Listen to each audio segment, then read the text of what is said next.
Pada video kedua kali ini saya ingin membahas cara memotivasi seseorang supaya menggunakan sabuk pengaman di pengendara mobil.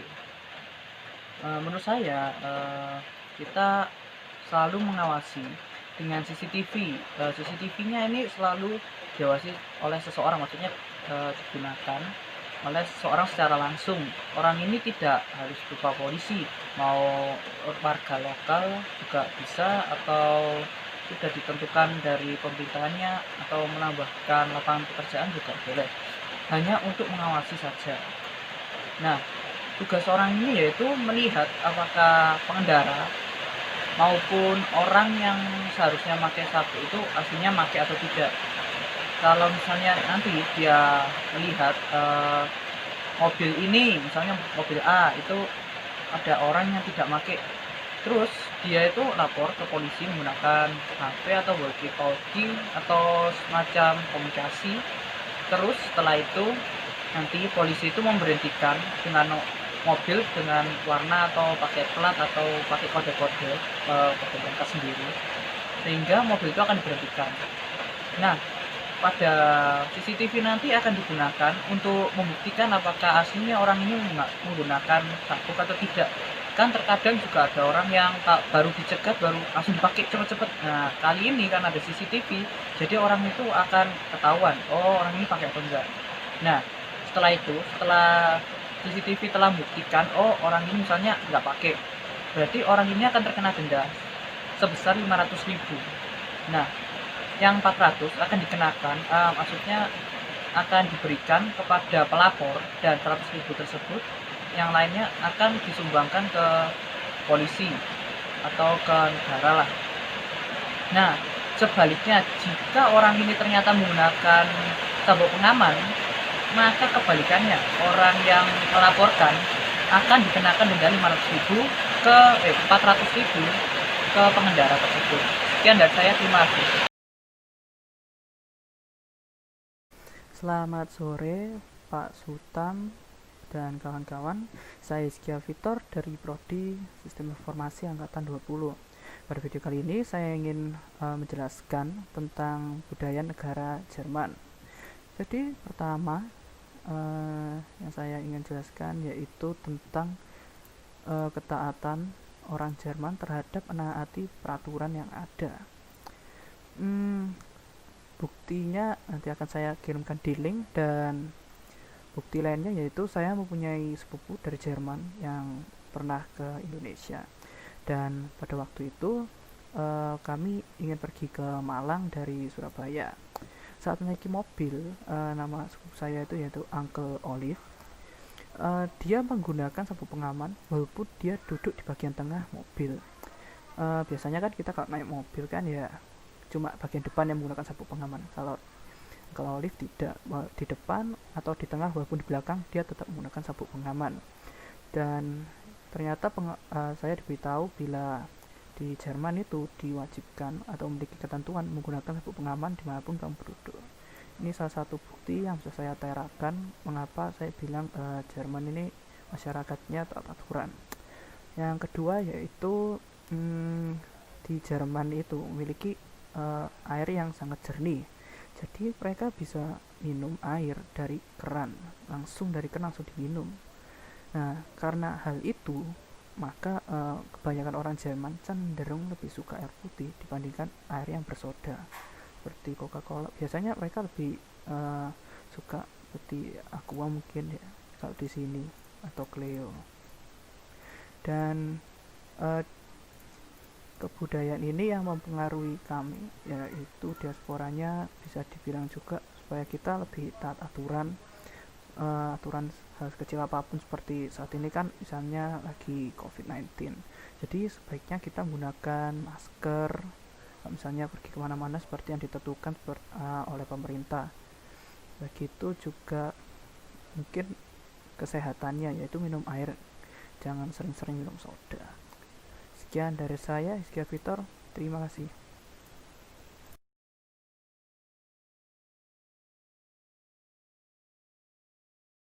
Selamat malam Pak Sutam dan kawan-kawan. Saya Iskia Victor dari Prodi SI Angkatan 20. dari Fakultas Sains dan Teknologi Universitas Maju. NIM saya yaitu 322010006. Pada video kali ini saya ingin membahas tentang Napoleon Bonaparte atau nama aslinya yaitu Napoleon Bonaparte. Sekarang saya ingin menampilkan video dari Napoleon tersebut. I remember years ago being intrigued by Napoleon's lightning campaign across Italy in 1796. His small, ragged army of less than 38,000 men began the campaign against 60,000 Piedmontese and Austrians. And yet, Napoleon had victory after victory, and once I researched more thoroughly, I was puzzled by the numbers. For example, at the Battle of Mondovì, he outnumbered the Piedmontese. And at the Battle of Castiglione, he also had more men on the field than the Austrians. How was he able to pull this off? I thought he was the one outnumbered. And that's when I was introduced to the military principle of concentration of force and defeat in detail. Author Edward J. Erickson writes, "Defeat in detail is a doctrinal military term that means to defeat an enemy by destroying small portions of its armies instead of engaging its entire strength.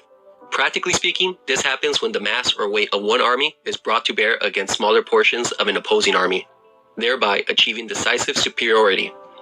This is most often seen when an army divides itself into smaller groups, which can easily be separated and defeated in isolation." So it pretty much works like this. Let's say this is your objective, and you only have 12,000 men, while the enemy has 20,000. This is what Napoleon would do. He would advance and spread out his forces. Consequently, the enemy disperses their forces as well and garrisons each town. Now, remember, you must always have superior numbers when you are the attacking force. Only then can you be sure of victory. So, if you were to order a mass attack all along the front, it would be 3,000 versus 5,000. Not good odds. However, Napoleon would do something clever. On the eve of battle, he would concentrate his forces, perhaps leaving only small detachments to cover the front. And then he would choose to attack only one point, preferably the weakest, and crush them there. Thus, at the actual point of contact with the enemy, it is you who outnumbers them. This is the concentration of force. And because the enemy units were so spread out and far apart from each other, they put themselves in a position to be defeated in detail. It's brilliant, yet simple. You end up engaging only a portion of the enemy instead of its whole army. And it's important to note that a crucial factor for this to occur successfully is having capable forces who can maneuver quickly before the opposing side catches on to what you are doing. So speed helps you achieve surprise, thus ensuring victory. Napoleon would use this strategy during his campaigns. He constantly defeated superior armies separately before they were able to combine against him. Other historical examples include the Battle of Tannenberg. In the beginning phase of World War I, a German army was able to defeat two Russian armies separately. Dari video tersebut, kita dapat menyaksikan di mana Napoleon dapat memimpin prajuritnya menuju kemenangan meskipun di situasi yang buruk. Nah, selain dari video tadi, saya juga ingin menampilkan artikel-artikel lainnya mengenai kepemimpinan Napoleon tersebut. Dan dari saya, terima kasih. Selamat sore Pak Sutam dan kawan-kawan. Saya Hizkia Vitor dari Prodi SI Angkatan 2020. Saya dari Fakultas Sains dan Teknologi Universitas Majung. NIM saya 322010006. Pada video kali ini saya akan membahas tentang efek pandemik bagi kultur diversity, khususnya bagi siswa dan mahasiswa di kelas atau meet online. Yang pertama saya akan bahas tentang ketelatan kehadiran bagi mahasiswa maupun siswa. Dulu sebelum adanya pandemik, kita masuk kelas atau masuk sekolah pasti pernah yang namanya terlambat, entah itu karena jalan macet ataupun bangun kesiangan. Dan di sekolah pun biasanya guru juga tanya tentang alasan dan absensi tentang ketelatan hadir kita. Nah, hal ini sangat berdampak, efek pandemik ini sangatlah berdampak bagi alasan tadi. Contohnya saja saat mid kelas kan tidak mungkin kita beralasan, maaf tadi macet, apalagi kita kan kelas online cuma perlu laptop atau HP langsung koneksi internet. Nah, kalau saat pandemi seperti ini, alasan ini kita ganti seperti maaf pak, jaringan nge-lag, ataupun tadi device saya error, entah errornya gimana atau benar-benar error atau enggak, padahal alasan aslinya juga ya telat bangun. Dan kemungkinan besar juga ketelatan ini sangatlah diminimalisir saat pandemik, karena kalau misalnya saat pandemik kita kan bangunnya telat, begitu makan pun pas kelas juga bisa, lain dengan sebelum pandemik ya. Pas yang offline itu biasanya telat bangun ya langsung makan mandi. Nah, kalau misalnya pandemik kita bisa melakukannya tanpa sepengetahuan guru, dan itu juga bisa meminimalisir ketelatan kita. Yang kedua yaitu suasana di kelas ya. Kalau sebelum pandemik atau kelas offline ya, ke kelas gitu ya, kita bisa merasakan suasana dari guru ataupun ya teman kita, yang seperti contohnya saja guru killer datang kelas langsung diam semua.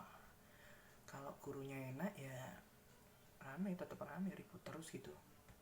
Nah, kalau online suasana ini tidaklah mempengaruhi kita. Contohnya saja ya, mau gurunya enak, mau gurunya nggak enak, mau gimana gurunya, ya dari awal kita off mic gitu ya, paling ya on cam begitu. Setelah itu ya selesai, mungkin kasih tugas atau gimana, nggak ada rasa kayak takut harus diem atau gimana. Memang dari awal diem, kecuali disuruh on mic sih, suruh bicara.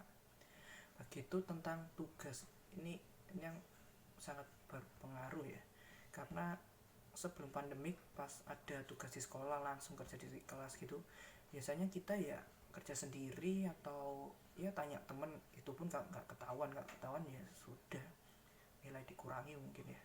Kalau online gini ya bisa tanya Google, mau tanya temen lewat chat ya, apa ya, jadi ketahuan gurunya itu kayak kerijus, berkurang, dan susah belajar lebih mandiri untuk mengerjakan tugas. Juga gurunya ya susah memantau kita kan saat kerja, apakah benar-benar kerja sendiri atau orang ini niat atau enggak, atau kerjanya copy paste. Nah, seperti itu ya. Yang terakhir saya juga membahas tentang pengajaran guru yang biasanya kalau offline ya tatap muka, begitu menjelaskan langsung, apa ditulis di papan atau pakai LCD terus kayak presentasi gitu ya, kayak menjelaskan pengajaran biasa. Tapi kalau online saat pandemi seperti ini, biasanya guru akan menjelaskannya lewat PPT atau ya langsung bicara gitu di Meet untuk pengajaran. Dan biasanya juga kelas itu di record, jadi kita bisa lihat kelas itu di kapanpun dan dimanapun. Pokoknya kita download videonya selesai, kita bisa mendapatkan materi tersebut di kemudian hari. Sekian dari saya, Iskia Vitor, terima kasih.